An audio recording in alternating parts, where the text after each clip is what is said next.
ఓం శ్రీ గురుభ్యో నమః. ఓం శ్రీ మాత్రే నమః. ఈటీవీ ప్రేక్షకులకి నమస్కారం. శుభమస్తు కార్యక్రమంలో గ్రహఫలం అంశానికి స్వాగతం. ఈ అంశంలో ద్వాదశ రాశుల వారి ఫలితాలు, వారు చేసుకోవాల్సిన పరిహారాలు, ఈరోజు గ్రహస్థితి ఏ విధంగా ఉంది, కలిసొచ్చే రంగు, అదృష్ట సంఖ్య, ప్రయాణించాల్సిన దిక్కు, అనుకూలించే దైవం గురించి తెలుసుకుందాం. ముందుగా నేటి పంచాంగం.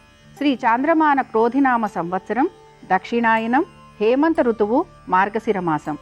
ఈరోజు తిథి విదియ మధ్యాహ్నం 12:24 వరకు, నక్షత్రం మూలా నక్షత్రం సాయంత్రం 4:45 వరకు, రాహుకాలం మధ్యాహ్నం 3 గంటల నుంచి 4:30 వరకు. ఇక ఈరోజు గ్రహస్థితిని గనక పరిశీలిస్తే వృషభ రాశిలో గురువు వక్రగతిలో సంచారము, మనకి కర్కాటక రాశిలో కుజుని నీచ స్థితిలో సంచారము, కన్యా రాశిలో కేతు సంచారము, వృశ్చిక రాశిలో బుధ సంచారము వక్రగతిలో, అలాగే రవి సంచారము, ధనుర్రాశిలో శుక్ర సంచారము, కుంభరాశిలో శని సంచారము, మీనరాశిలో రాహు సంచారము నడుస్తోంది. ఇక ద్వాదశ రాశుల వారి ఫలితాలను గమనిద్దాం. ముందుగా మేషరాశి.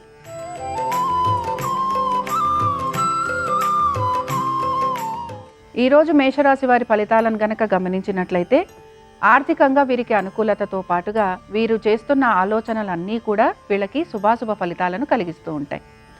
విద్యార్థులకి అనుకూలంగా ఉంది. ఇంకా వాణిజ్య పరంగా అంటే ఎవరైతే వ్యాపారం చేస్తూ ఉంటారో వారు చేస్తున్న ఆలోచనలు కానీ, ప్రణాళికలు కానీ, లేకపోతే ఆర్థికంగా వారు తీసుకుంటున్న నిర్ణయాలు కానీ, ఇవన్నీ కూడా వీళ్ళకి అనుకూలంగా ఉంటాయి. సాఫ్ట్వేర్ ఇంజనీర్స్ ఎవరైతే ఉన్నారో వారికి మాత్రం స్ట్రెస్ అనేది ఎక్కువగా ఉంటుంది. అలాగే వారు పనిని కూడా సకాలంలో పూర్తి చేసేందుకు ఎక్కువగా ప్రయత్నం చేస్తూ ఉంటారు. కానీ వారికి రావలసిన సహాయం ఏదైతే ఉంటుందో అది వారికి అంత అనుకూలంగా ఉండదు. ఇంకా రైతులు ఎవరైతే ఉన్నారో వారు వారి పంట గురించి ఆలోచన చేస్తూ ఉంటారు. అలాగే ఎటువంటి పంట వేయాలని, లేకపోతే వచ్చే రాబడి ఏ విధంగా ఉంటుందని, లేదా వాళ్ళ అప్పులు ఏ విధంగా తీరుతాయని ఆలోచన ఎక్కువగా చేస్తూ ఉంటారు. ఇంకా ఈ రాశి వారికి అనుకూలించే దైవం సుబ్రహ్మణ్య స్వామి. అలాగే ప్రయాణించాల్సిన దిక్కు ఉత్తర దిక్కు, కలిసొచ్చే రంగు ఎరుపు, అదృష్ట సంఖ్య 4.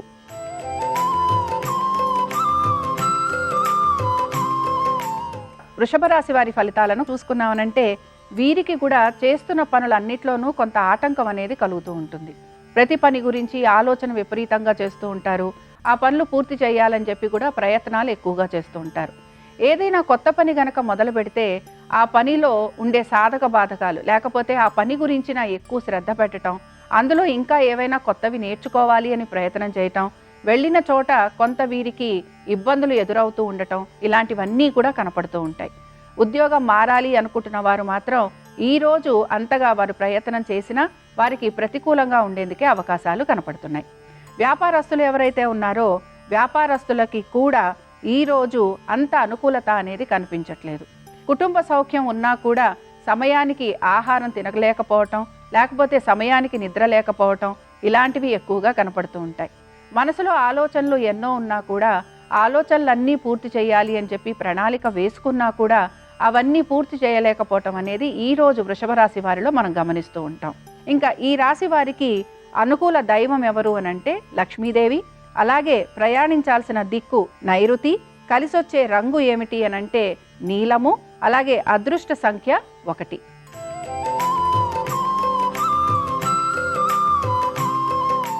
ఈరోజు మిథున రాశి వారి ఫలితాలు గనక మనం చూసుకున్నాము అనంటే కుటుంబం గురించిన ఆలోచన ఎక్కువగా ఉంటుంది. కొత్త వస్తువులు, వాహనాలు కొనుక్కోవాలనే ఆలోచన కనపడుతూ ఉంటుంది. అలాగే వాటి గురించి ప్రయాస ఎక్కువగా పడటం కనపడుతూ ఉంటుంది. కోపతాపాలు ఎక్కువగా ఉండటం, అలాగే ప్రతివారి మీద కూడా కొంత అలక చూపించటం, లేకపోతే అందరూ వారు చెప్పిన విధంగా పనులు చేయట్లేదు అని చెప్పి నిరాశ చెందటం ఎక్కువగా కనపడుతుంది. ఇంకా వ్యాపారస్తుల సంగతి కనుక మనం గమనిస్తే వ్యాపారస్తులకి ఆర్థికంగా అనుకూలత ఉంది. అలాగే రుణాలు తీసుకునే ప్రయత్నం చేస్తారు. ఎవరైతే రొటేషన్ లాంటి బిజినెస్ చేస్తూ ఉంటారో వారికి అనుకూలంగా ఉంటుంది. పార్ట్నర్షిప్స్ గురించి ఆలోచన చేయటం అనేది కనపడుతూ ఉంటుంది. అలాగే సాఫ్ట్వేర్ ఇంజనీర్స్ ఎవరైతే ఉన్నారో వీరికి ఈరోజు కొంత అనుకూలత. దీంతో పాటు రైతులు ఎవరైతే ఉన్నారో రైతులకి కూడా ఈరోజు అనుకూలంగా ఉంటుందనే మనం చెప్పుకోవచ్చు. ఇంకా ఈ రాశి వారికి అనుకూల దైవం గణపతి. అలాగే ప్రయాణించాల్సిన దిక్కు తూర్పు, కలిసొచ్చే రంగు ఎరుపు, అదృష్ట సంఖ్య 4.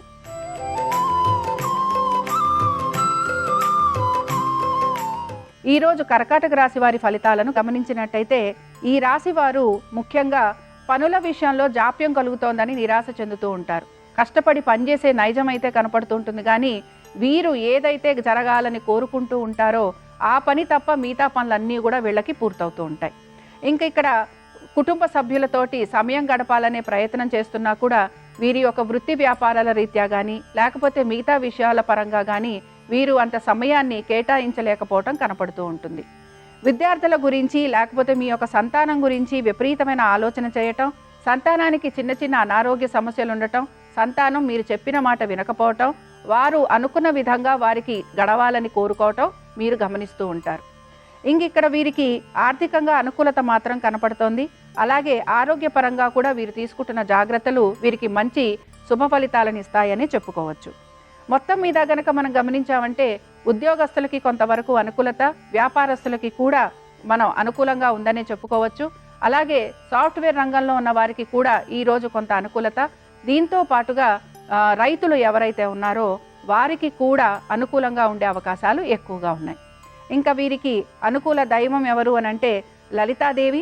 అలాగే ప్రయాణించాల్సిన దిక్కు ఏమిటి అనంటే దక్షిణం, కలిసొచ్చే రంగు ఆకుపచ్చ, అదృష్ట సంఖ్య 3.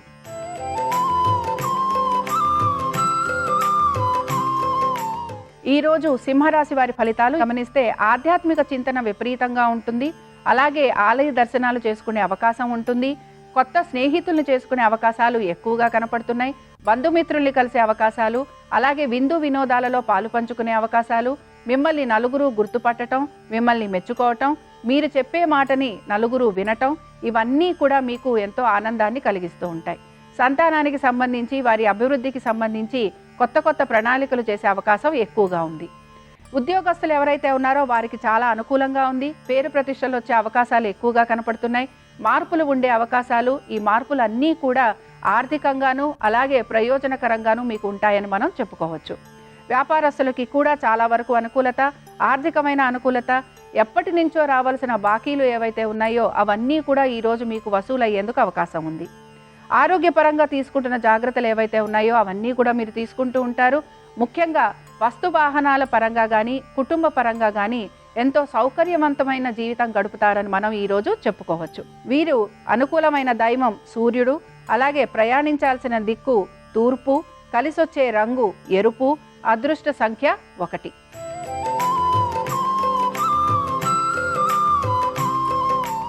ఈరోజు కన్యారాశి వారి ఫలితాలను గమనిస్తే కన్యారాశి వారికి కూడా ఈరోజు ఎక్కువగా ప్రయాణాలు ఉండే అవకాశాలు కనపడుతున్నాయి. ఇంటి నుంచి దూరంగా ప్రయాణం చేయటం, అలాగే కుటుంబ సభ్యులతోటి సమయాన్ని గడపలేకపోవటం, వాళ్ళతోటి సమయం గడపలేదని నిరాశ చెందటం ఎక్కువగా కనపడుతుంది. విందు వినోదాలు ఉన్నా కూడా వాటిల్లో మీరు పాలు పంచుకోలేని స్థితిగతులు కనపడుతున్నాయి. ఆరోగ్యం గురించి కొంత జాగ్రత్త తీసుకోవాలి. తల్లిదండ్రుల ఆరోగ్యం గురించి కూడా శ్రద్ధ పెట్టాల్సిన అవసరం కనపడుతోంది. సంతానానికి సంబంధించి వారికి ఏవైనా వారు అడిగిన వస్తువులు కొనివ్వటం కానీ లేకపోతే వారి విద్య గురించి మీరు ఏవైనా ఇన్వెస్ట్మెంట్స్ లాంటివి చేయటం కానీ లేకపోతే షేర్లు లాంటివి కొనటం కానీ ఇలాంటివి చేసేందుకు అవకాశాలు ఎక్కువగా ఉన్నాయి. భార్యాభర్తల మధ్యన చక్కటి అవగాహన ఉంటుంది.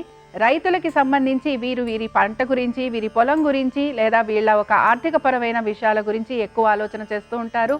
రుణాలు తీసుకునే ప్రయత్నం ఎక్కువగా కనపడుతూ ఉంటుంది. ఈ రాశి వారికి ఈరోజు అనుకూల దైవం గణపతి, ప్రయాణించాల్సిన దిక్కు ఈశాన్యం, కలిసొచ్చే రంగు ఆకుపచ్చ, అదృష్ట సంఖ్య 5.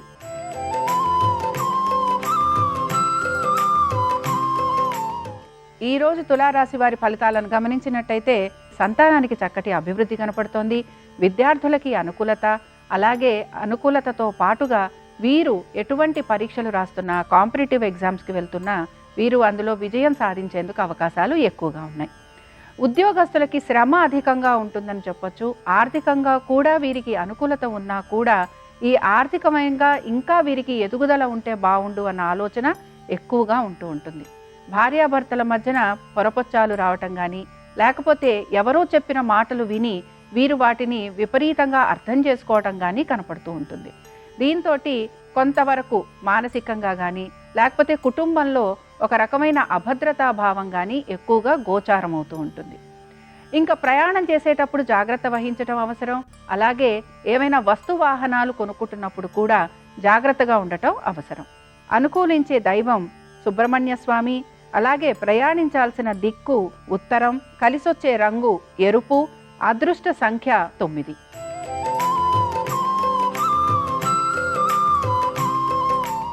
ఈరోజు వృశ్చిక రాశి వారి ఫలితాలు గమనించినట్టయితే ఆర్థికంగా అనుకూలత, దీనితో పాటుగా ఉద్యోగంలో కూడా మంచి అవకాశాలు వచ్చేందుకు అవకాశం కనపడుతోంది. ప్రయాణాలు చేసేందుకు అవకాశాలు, ఉద్యోగరీత్యా చేస్తున్న ప్రయత్నాలు ఏవైతే ఉన్నాయో ఇంటర్వ్యూల వరకు వెళ్ళడము, అందులో మాకు విజయం వస్తుందా లేదా అనే ఆలోచన చేయటం అధికంగా ఈరోజు వీరికి కనపడుతూ ఉంటుంది.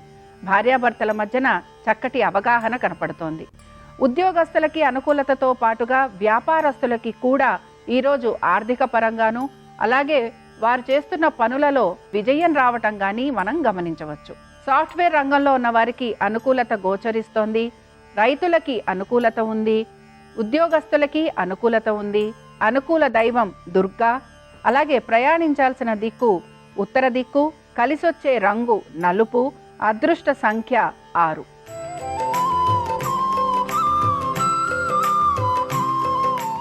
ఈరోజు ధనురాశి వారి ఫలితాలను గమనించినట్టయితే ఆరోగ్యపరంగా చాలా అనుకూలంగా ఉన్న రోజుగా చెప్పుకోవచ్చు. ఆర్థికంగా వీరికి అనుకూలత ఉంటుంది. ఉద్యోగస్తులకి అనుకూలత, అలాగే వ్యాపారస్తులకి కూడా ఆర్థికంగాను సామాజిక పరంగాను మంచి ఉన్నతి కనపడుతోంది. చేస్తున్న పనులన్నిట్లోనూ కూడా మంచి ఉన్నతమంగా, అలాగే వారు అనుకున్న విధంగా పనులు పూర్తి చేసేందుకు అవకాశాలున్నాయి. విద్యార్థులకి చదువు పట్ల నిర్లక్ష్య ధోరణి ఉంటుంది. పరీక్షలకి ప్రిపేర్ అవుతున్న వారు ఎవరైతే ఉన్నారో వారు అధిక శ్రద్ధను వహించి జాగ్రత్తగా చదువుకోవాల్సిన అవసరం ఎంతైనా కనపడుతోంది.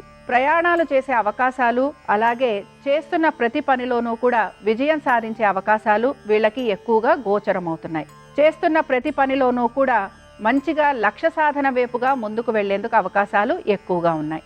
వీరు ఏ పనైతే తలపెట్టారో, లేకపోతే వీరు ఏ పనైతే చేయాలనుకుంటున్నారో దానికి సంబంధించి ముందుగానే ప్రణాళికలు చేసుకోవటానికి అవకాశం ఈరోజు ఎక్కువగా కనపడుతోంది. ఇంకా ఈ రాశి వారికి అనుకూల దైవం దక్షిణామూర్తి. ప్రయాణించాల్సిన దిక్కు దక్షిణం, కలిసొచ్చే రంగు పసుపు, అదృష్ట సంఖ్య 7.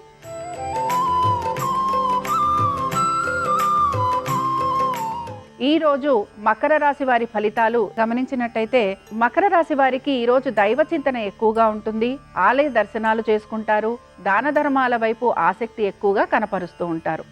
భార్యాభర్తల మధ్యన చక్కటి అన్యోన్యత, కుటుంబంలో అందరితోటి కలిసి ఉండటము, కలిసి వాళ్ళతోటి ప్రయాణాలు చేసే అవకాశాలు ఎక్కువగా గోచరమవుతున్నాయి. సంతానానికి చక్కటి అభివృద్ధి కనపడుతోంది. మీ సంతానం గనక విదేశాలకు వెళ్ళాలి అనే ప్రయత్నం చేస్తూ ఉంటే వారికి కూడా అనుకూలత కనపడుతోంది. ఉద్యోగస్తులకి ఉద్యోగంలో మార్పులు, అలాగే ఉద్యోగంలో చేస్తున్న మార్పులతో పాటుగా వీరికి ఆర్థికంగా కూడా అనుకూలత ఉండటం అనేది ఈరోజు మనకి చక్కగా కనపడుతోంది.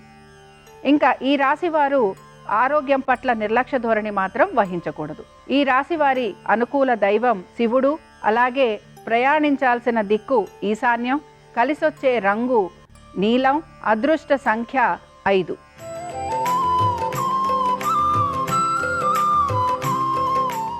ఈరోజు కుంభరాశి వారి ఫలితాలను గమనించినట్టయితే ఈరోజు ఆరోగ్యం గురించి చింత ఎక్కువగా కనపడుతూ ఉంటుంది. అలాగే వారు అనుకుంటున్న పనులన్నిట్లోనూ కూడా ఆలస్యం గోచరం అవుతూ ఉంటుంది. ఉద్యోగస్తులు కానీ వ్యాపారస్తులు కానీ వాళ్ళ పనులు ఆలస్యంగా పూర్తవుతున్నాయని, లేకపోతే అనుకున్న పనులు సవ్యంగా జరగట్లేదని, లేకపోతే వాళ్ళు అనుకుంటున్న విధంగా ఎవరూ కూడా వాళ్ళకి రెస్పాన్స్ ఇవ్వటం లేదని కానీ ఎక్కువగా ఆలోచన చేస్తూ ఉంటారు. విద్యార్థులకి సంబంధించి కనుక మనం చూసుకున్నామనంటే విద్యార్థులకి చదువులో ఆటంకాలు ఉండటం, లేకపోతే మీ యొక్క సంతానానికి చిన్న చిన్న అనారోగ్య సమస్యలు ఉండటం ఎక్కువగా మీకు కనపడుతూ ఉంటాయి.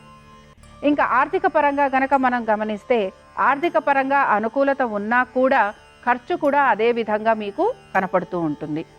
హాస్పిటల్ విజిట్స్ ఉండటం కానీ, లేకపోతే హాస్పిటల్కి సంబంధించి ఏవైనా టెస్టులు లాంటివి చేయించుకోవాల్సిన అవసరం కానీ ఎంతైనా ఈ రాశి వారికి గోచరమవుతోంది.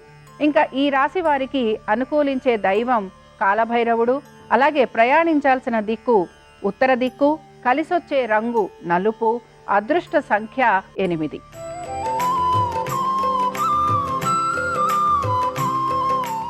ఈరోజు మీనరాశి వారి ఫలితాలను గమనించినట్టయితే వీరికి ప్రయాణాలుండే అవకాశాలు, ఉద్యోగంలో ఇంటర్వ్యూలు లాంటివి ఉండే అవకాశాలు, అందులో వీళ్ళకి ఉత్తీర్ణత రావటం, దూర ప్రయాణాల వైపు ఆసక్తి చూపించటం, కుటుంబ సభ్యులతోటి దూరంగా ఉండటం, ఆర్థికంగా అనుకూలత, అలాగే సంతానానికి కూడా అనుకూలత, ఇవన్నీ కూడా మనం ఈరోజు గమనించవచ్చు.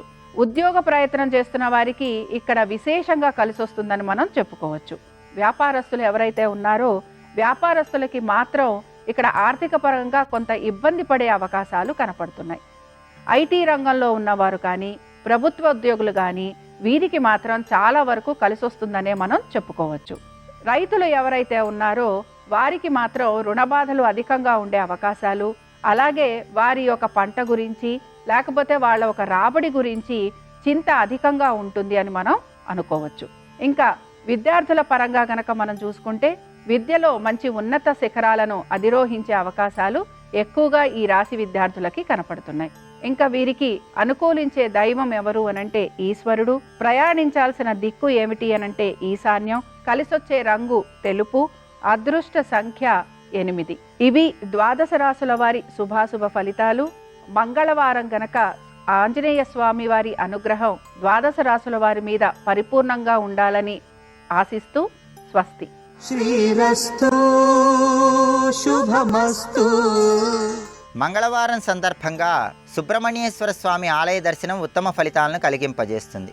అలాగే కోర్టు పరంగా ముఖ్యమైన వ్యవహారాలు నిర్వహించడానికి మంగళవారం విశేషంగా సహకరిస్తుంది. వ్యవసాయ సంబంధమైనటువంటి కార్యక్రమాలకు మంగళవారం అనుకూలం. మంగళవారం రోజు తూర్పు, ఈశాన్యం, పడమర, నైరుతి, దక్షిణం, ఆగ్నేయం దిక్కులకు ప్రయాణం చేస్తే శుభ ఫలితాలు కలుగుతాయి. అనుకున్నది సాధించవచ్చు. మంగళవారం ఉత్తర దిక్కుకు ఎట్టి పరిస్థితుల్లో ప్రయాణం చేయకూడదు. వాయువ్యం వైపు ప్రయాణం చేయకూడదు.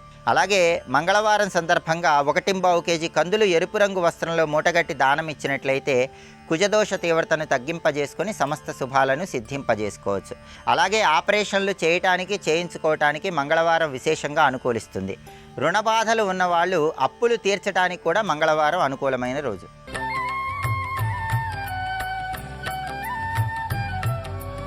కృష్ణం వందే జగద్గురుం, కృష్ణం వందే జగద్గురుం. గజేంద్రమోక్షణ కథ చదువుకున్న గజేంద్రమోక్షణ కథలో గజేంద్రుడు చేసినటువంటి ప్రార్థన ప్రతిరోజు చదివిన ఏ ఫలితం వస్తుందో, ఏ భగవత్ కృప కలుగుతుందో అదే కృప పోతనగారి చేత ఆంధ్రీకరింపబడినటువంటి భాగవతాన్ని చదివినా, గజేంద్రమోక్షణంలో ఉన్న పద్యాలు చదివినా కూడా కలుగుతుంది. రుక్మిణీ కళ్యాణ ఘట్టంలో ఉన్నటువంటి శ్లోకాలు వ్యాసకృతమైనవి చదివితే ఏ ఫలితాలు వస్తాయో, పోతనగారి చేత ఆంధ్రీకరింపబడినటువంటి రుక్మిణీ కళ్యాణ ఘట్టంలోని పద్యములను చదివినా కూడా అదే ఫలితము సిద్ధిస్తుంది. అంటే సంస్కృత భాషలో మూలంలో ఉన్నటువంటి భాగవతంలో ఉన్న శ్లోకముల యొక్క శక్తిని కూడా యథాతథంగా తీసుకొచ్చి తెలుగు భాషలో రచింపబడినటువంటి పద్యముల యందు ప్రవేశపెట్టగలిగినటువంటి సమర్థత కేవలం ఒక కవిగా పద్యరచన చేయడం వల్ల పోతనగారు సాధించినది కాదు. ఆయన మహానుభావుడు, ఋషితుల్యుడు. ఆయన ఒక గ్రహణ సమయంలో నదీ తీరంలో కూర్చుని చేస్తున్నది పంచాక్షరి మహామంత్రం. ఆయనకి కులదైవం పరమశివుడు. కానీ విష్ణు కథలతో కూడుకున్నటువంటి భాగవతాన్ని ఆంధ్రీకరించే శక్తి కలగాలని అపేక్షిస్తే రామచంద్రమూర్తి ప్రత్యక్షమై పోతన గారిని అనుగ్రహించినటువంటి కారణం చేత ఆయన భాగవతాన్ని అంత గొప్పగా ఆంధ్రీకరించగలిగారు. అందుకే ఆయన చెప్పుకున్నారు, పలికిడిది భాగవతమట, పలికించు విభుండు రామభద్రుండట, నే పలికిన భవహరమగునట, పలికెద వీరుండుగాథ పలుకగనేలా అని చెప్పుకున్నారు. పోతన ఆంధ్రీకరిస్తున్నాడు అని కనపడుతుంది లోకానికి, కానీ నేను కాదు ఆంధ్రీకరిస్తున్నది. నా వెనక రామచంద్ర ప్రభు ఉండి ఆయన నన్ను ఉపకరణంగా స్వీకరించి నా చేత ఆంధ్రీకరింపచేస్తున్నాడు. ఎందుకు నన్ను ఉపకరణంగా స్వీకరించాలి అంటే, నేను ఇంక మళ్ళీ పుట్టవలసినటువంటి అవసరం లేని స్థితిని నాకు కల్పించాలని, ఈ భవరోగం నుండి నన్ను విముక్తుణ్ణి చెయ్యాలని, జనన మరణ చక్రస్వరూపమైనటువంటి సంసారము నుండి నన్ను ఉద్ధరించాలని, ఇక పుట్టవలసిన అవసరం లేని పునరావృత్తిరహిత శాశ్వత శివ సాయుధ్య స్థితిని నాకు కల్పించాలని నా యందు అనుగ్రహంతో రామచంద్ర ప్రభువు నన్ను ఉపకరణంగా స్వీకరించి నా చేత భాగవతాన్ని ఆంధ్రీకరింపచేసి ఆ ఫలితంగా నాకింత గొప్ప వైభవాన్ని కట్టపెట్టాలనుకుంటున్నారు తప్ప ఇది నా అంత నాకు కలిగినటువంటి శక్తి కాదని విశేషమైన వినయాన్ని ఆవిష్కరించినటువంటి మహాపురుషులు పోతనగారు. అందుకే పోతనగారి చేత రచింపబడినటువంటి భాగవతం రామచంద్రమూర్తికే అంకితం ఇవ్వబడింది తప్ప ఎన్ని రకములైన ప్రలోభములు వచ్చినప్పటికీ కూడా పోతనగారు భాగవతాన్ని రాజులకు అంకితం ఇవ్వడానికి అంగీకరించలేదు. కేవలముగా ఏదో మనసుని నిగ్రహించుకుని ఇస్తానన్నాను కాబట్టి ఇవ్వాలి, ఈ ఇవ్వడం వల్ల నాకింత పోయిందన్న బాధతో ఇచ్చిన వారు కాదు. వారి ఎందున్నటువంటి భక్తి వైరాగ్యములను పరిశీలనం చేస్తే వారు రచన చేసినటువంటి ఒక్క పద్యంలో తెలుస్తుంది. ఇమ్మనుజేశ్వరాధములకిచ్చి పురమ్ములు వాహనమ్ములు సొమ్ములు కొన్ని పుచ్చుకొని సొక్కి శరీరము వాసి కాలుచే సమ్మెటమాటులంబడక సమ్మతి శ్రీహరికిచ్చి చెప్పేయి బమ్మెర పోతరాజొకడు భాగవతంబు జగద్దితమ్ముగన్ అని చెప్పుకున్నారు. ఇప్పుడు భాగవతాన్ని ఆంధ్రీకరించి అంకితమిస్తే ఇమ్మనుజేశ్వరాధములకిచ్చి రాజులమని అహంకరించేటటువంటి వాళ్ళు దాన్ని అంకితం పుచ్చుకొని నాకేమైనా కానుకలు ఇవ్వవచ్చు. కానీ ఆ కానుకలు ఇక్కడే ఉండిపోతాయి. ఈ శరీరం విడిచిపెట్టిన తరువాత అంత గొప్ప భాగవతాన్ని నీ చేత ఆంధ్రీకరింపచేస్తే దాన్ని అమ్ముకున్నావని ఆ రోజు యమధర్మరాజు గారి యొక్క భటులు నా శరీరాన్ని సూక్ష్మ శరీరాన్ని బాధలు పెడుతుంటే నన్ను ఆదుకునేవారు ఉండరు. ఈ భాగవతం నాకు సంసారం అనేటటువంటి మహాసముద్రాన్ని దాటడానికి నావ. అందుకే నేను దీన్ని ఎవరికి అమ్మనని కేవలముగా త్రికరణ శుద్ధిగా రామచంద్ర ప్రభువుకే అంకితమిస్తానని చెప్పుకున్నటువంటి మహాపురుషుడు పోతనగారు. అంతటి భక్తి తత్పరులు.